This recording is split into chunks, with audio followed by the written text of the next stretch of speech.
अगर किसी रोज हमारी धरती से कोई क्षुद्र ग्रह या उल्कापिंड टकरा जाए तो क्या होगा? क्या ऐसी किसी आफत को आने से रोका जा सकता है? क्योंकि उल्कापिंड या धूमकेतु अगर पृथ्वी से टकराया तो भारी तबाही मच सकती है। ब्रह्मांड में बहुत से उल्कापिंड, धूमकेतु और क्षुद्र ग्रह तैर रहे हैं। ये बेकाबू हैं और किसी भी ग्रह के गुरुत्वाकर्षण के दायरे में आने पर उससे टकराकर खत्म हो जाते हैं। ऐसा टकराव भारी तबाही ला सकता है। हमारी धरती ने इसका एक सबूत 1908 में साइबेरिया के टुंगुस्का में देखा था, जब एक क्षुद्र ग्रह धरती से टकराने से पहले जलकर नष्ट हो गया था। इसकी वजह से करीब 100 मीटर आग का गोला बना था। इसकी चपेट में आकर 8 करोड़ पेड़ नष्ट हो गए थे।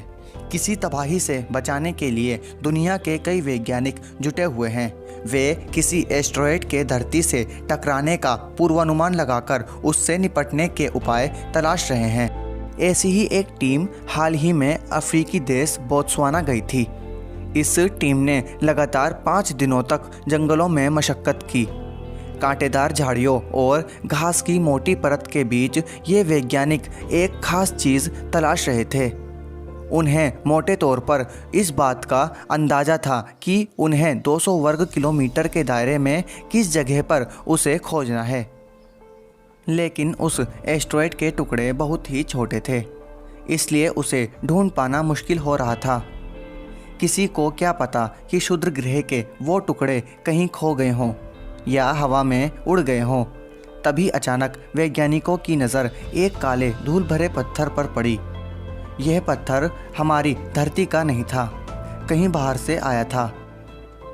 1 महीना पहले खगोलविदों की एक टीम ने पूर्वानुमान लगाया था कि एक क्षुद्र ग्रह धरती से आकर उसी जगह पर टकराएगा। इसका नाम 2018 एले रखा गया था। ये रात के वक्त बोत्सवाना के जंगलों में गिरा था। धरती के वातावरण में आकर ये जल गया और इसके टुकड़े बिखर गए थे। इस क्षुद्र ग्रह के टुकड़े मिलने से खगोलविदों की एक बात सही साबित हुई, और ऐसा हमारे इतिहास में केवल दूसरी बार हुआ कि क्षुद्र ग्रह को वैज्ञानिकों ने अंतरिक्ष में देखा और फिर उसके टुकड़े धरती पर मिले। जिस टीम ने इस टुकड़े को खोजा उसे ये उम्मीद है कि दूरबीन की मदद से एक दिन ऐसी घटना के प्रति लोगों को आगाह किया जा सकेगा।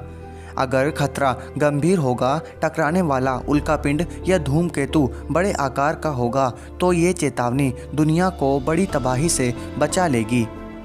जब 2018 एले नाम का ये क्षुद्र ग्रह अंतरिक्ष में तैर रहा था तो इसे कैटालिना सफाई सर्वे नाम की संस्था की दूरबीन ने देखा था।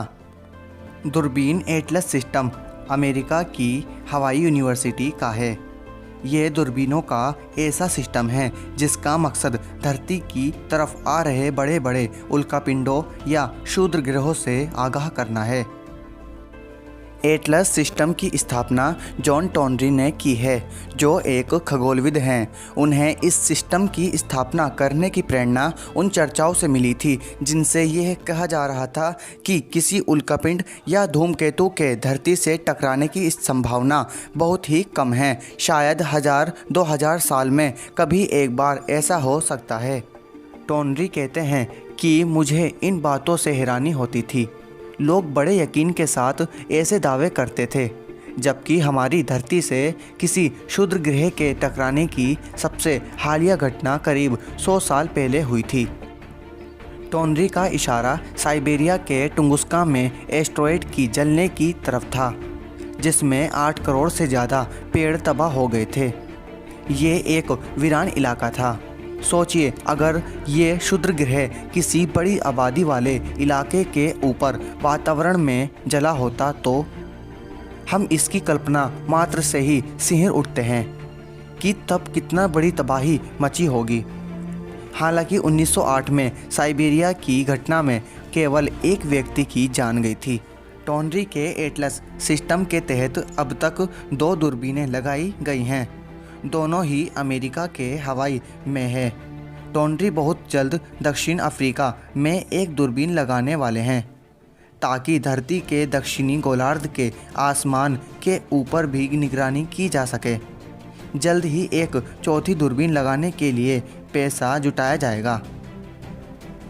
जब तक एटलस सिस्टम पूरी तरह काम करने लगेगा तो टोनरी को उम्मीद है कि हमें किसी भी संभावित खतरे की जानकारी पहले से ही मिल जाएगी। हमें इतना वक्त मिल जाएगा कि हम लोगों को टकराने वाली संभावित जगह से हटा सकें। बोत्सवाना में एस्टेरॉयड के जो टुकड़े मिले उनकी मदद से हमें आज ये यकीन है कि एटलस सिस्टम से ऐसे किसी खतरे का सही अंदाज़ा लगाया जा सकता है। 2018 एले नाम का ये क्षुद्र ग्रह किस जगह टकराएगा इसका सटीक अंदाज़ा लगाना बड़ी उपलब्धि है, जबकि ये बहुत छोटा सा केवल 2 मीटर का चट्टान का टुकड़ा मात्र था। एटलस सिस्टम कैसे करेगा काम? दोस्तों, इसकी जानकारी हम अगली वीडियो में जल्द ही आपको देंगे। जब तक के लिए हमारे चैनल LK यूनिक से जुड़े रहिए। मिलते हैं इसकी जानकारी की अगली वीडियो के साथ। जब तक के लिए धन्यवाद।